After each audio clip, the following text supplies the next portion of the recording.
Assalamualaikum warahmatullahi wabarakatuh. Selamat bertemu kembali dalam channel ini. Pada video kali ini kita akan melanjutkan materi yang sudah sempat kita buatkan juga beberapa bulan lalu, dan akan kita lanjutkan lagi ke bagian 4-nya, yaitu materi terkait sistem pendukung keputusan. Di bagian keempat ini kita akan membahas metode perbandingan eksponensial atau MPE. Nah, metode ini kurang lebih sama dengan metode-metode yang pernah kita bahas di video sebelumnya. Namun untuk lebih detailnya terkait pengertian metode MPE ini berdasarkan kutipan dari buku Marimin tahun 2004, bahwa MPE ini adalah metode perbandingan eksponensial yang digunakan dalam SPK dengan mengkuantifikasikan pendapat seseorang atau lebih ke dalam skala tertentu untuk menentukan alternatif prioritas keputusan dengan kriteria jamak. Artinya ada lebih dari satu kriteria yang dijadikan sebagai penentu hasil. Nah, untuk penyelesaian perhitungan dalam metode MPE ini setidaknya ada 5 ya, ini saya ringkas ada 5. Yang pertama, penentuan alternatif keputusannya, kemudian penyusunan kriteria keputusan, penentuan derajat kepentingan relatifnya untuk setiap kriteria, kemudian penentuan derajat kepentingan relatif untuk setiap alternatif, dan yang terakhir ada pemeringkatan nilai. Untuk rumus perhitungannya seperti ini, dan saya kira teman-teman akan bingung ketika melihat seperti ini. Nanti kita langsung ke contoh praktikum atau contoh perhitungannya saja menggunakan Excel. Dan untuk referensi materi ini saya kutip dari bukunya Marimin tahun 2004 dan bukunya Bu Giana tahun 2018 lalu. Untuk menyingkat waktu, kita langsung saja membuka Excel. Kita akan melakukan percobaan perhitungan menggunakan metode MPE ini. Di sini sudah saya siapkan ada dua tabel, namun kita fokus ke tabel yang paling kiri terlebih dahulu. Ada 4 produk yang akan kita seleksi. Dengan masing-masing produk ini ada 4 kriteria yang menjadi tolak ukur. Yang pertama ada kriteria daya tahan, kriteria umur, kriteria harga, dan layanan purna jual. Dan seperti metode-metode lain yang pernah kita bahas sebelumnya, untuk kriteria ini juga berlaku benefit dan cost. Artinya nanti kriteria mana yang diambil nilai tertingginya maka itu termasuk benefit, dan kriteria mana yang dipilih berdasarkan nilai terendahnya itu nanti kita masukkan sebagai cost. Sebagai contoh, ketika kita ingin membeli sebuah produk atau membeli sebuah produk, tentunya kalau kita berbicara kriteria pasti kita akan mencari harga yang paling murah. Nah, harga yang paling murah ini otomatis menjadikan kriteria harga ini menjadi variabel cost, karena yang kita cari adalah nilai terkecilnya. Kemudian kalau dari segi daya tahan, tentunya di setiap produk yang akan kita beli akan dicari daya tahan yang paling lama. Nah, karena kita akan mencari daya tahan paling lama dan nilainya tentunya nanti nilai tertinggi akan diambil, maka daya tahan ini termasuk benefit. Begitu pula sebaliknya. Oke, untuk menyingkat waktu, kita langsung ke sampel saja. Untuk produk 1, kriteria daya tahannya kita anggap nilainya 5. Nah, untuk penilaian ini bebas, nanti silakan disesuaikan saja dengan skala yang teman-teman gunakan. Tapi ini saya sebagai acuan saja. Untuk produk 1, daya tahan saya beri nilai 5. Kemudian untuk ketahanan umurnya, untuk kriteria umur, produk ini cukup tahan lama, misalkan nilainya 5. Buat skala 5. Kemudian untuk harganya saya beri skala 4. Dan untuk layanan purna jual ini saya kasih nilai 7 misalkan. Kemudian untuk produk kedua, daya tahan saya beri 4, umur saya beri 4, dan untuk harga saya beri 3, dan untuk layanan purna jual saya beri skor 6. Kemudian untuk produk ketiga, daya tahan misalkan saya tulis 3 saja. Kemudian untuk umur juga 4, kita buat sama dulu 4. Dan untuk harganya ini 4, dan untuk layanan purna jualnya nilainya berkurang 4. Kemudian untuk produk keempat, nilai daya tahannya ini sangat rendah sekali, 2 misalkan. Untuk umurnya juga agak rendah, 3. Untuk harga juga agak rendah, dan untuk layanan purna jual 3. Kemudian kita tentukan bobot kriterianya. Ini bisa menggunakan presentase ataupun skala, nanti silakan disesuaikan saja. Misalkan kalau presentase ini ada 4 kriteria, tentunya bobot kriteria total yang harus ada itu ada 100%, ya, harus 100%.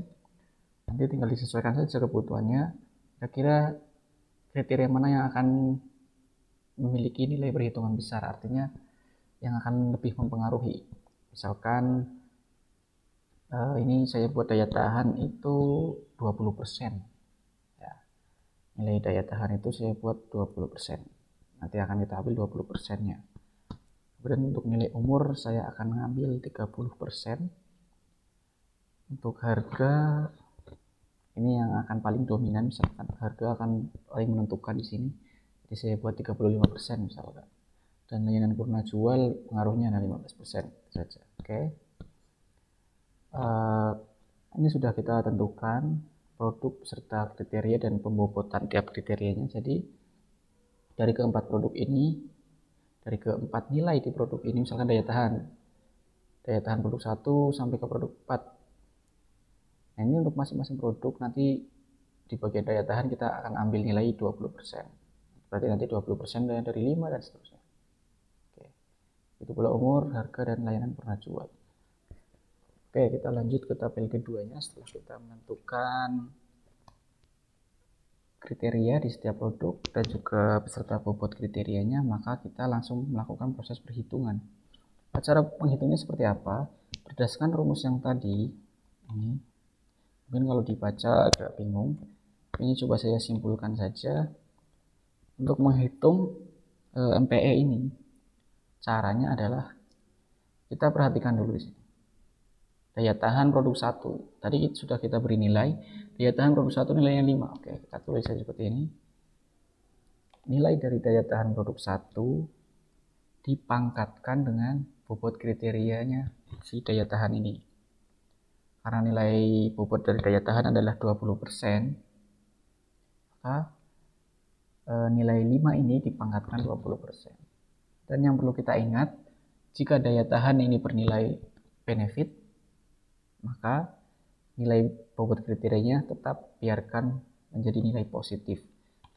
Nah, seperti ini. Jadi, untuk menentukan nilai daya tahan di produk 1, yaitu nilai kriterianya dipangkatkan bobot kriteria, maka akan ketemu nilai sekian. Kemudian untuk umur, kriteria umur ini termasuk benefit atau cost. Kita akan mencari nilai yang paling tinggi atau yang paling rendahnya. Kalau yang kita cari nilai paling tinggi, maka ini termasuk benefit. Seperti tadi sama, kalau benefit berarti kita hanya tinggal memangkatkan saja nilai kriteria produk 1, nilai umur di produk 1 dipangkatkan dengan bobot kriteria yang ada di umur, yaitu 30%. Maka akan ketemu hasil segitu. Dan harga ini termasuk benefit atau cost. Kita akan mencari nilai yang paling tingginya atau paling rendah. Jelas kalau harga kita pasti cari yang paling murah, berarti nilai yang paling kecil. Karena yang akan kita cari nilai yang paling kecil, maka harga ini termasuk cost. Nah, bagaimana perhitungannya jika kriterianya bernilai cost? Maka kita melakukan perhitungan kurang lebih sama. Nilai kriteria harga di produk 1 dipangkatkan dengan bobot kriteria ini kita rubah menjadi minus atau negatif. Kita tambahkan saja min 35%. Karena ini bersifat cost, ya, kriteria harga ini bersifat cost, artinya kita mencari nilai terkecil. Maka dari itu bobot kriterianya kita buat negatif atau kita buat min. Maka hasilnya akan ketemu 0616. Kemudian layanan purna jual. Layanan purna jual ini kita cari atau kita benefit atau cost ini untuk layanan purna jual. Karena layanan purna jual pasti kita akan mencari yang memang nilainya tinggi gitu kan. Maka layanan purna jual ini bernilai benefit. Jadi kalau benefit sudah ini tinggal nilai dipakatkan dengan bobot kriteria, maka akan ketemu hasilnya. Begitu pula selanjutnya untuk produk 2 sampai produk keempat. Daya tahan karena benefit, maka langsung saja nilainya dipangkatkan bobot kriteria. Umur benefit, nilainya dipangkatkan dengan bobot kriterianya. Harga karena ini cost, maka nilainya dipangkatkan dengan min bobot kriteria. Layanan purna jual karena kita cari benefit, maka pangkatkan. Intinya perbedaannya kalau kriterianya bernilai benefit, maka bobot kriterianya dibiarkan positif. Tapi kalau kriterianya bernilai cost atau nilai terkecil yang kita cari, maka bobotnya kita ubah menjadi min. Simpelnya begitu. Oke, ini saya coba selesaikan terlebih dahulu hingga produk keempat.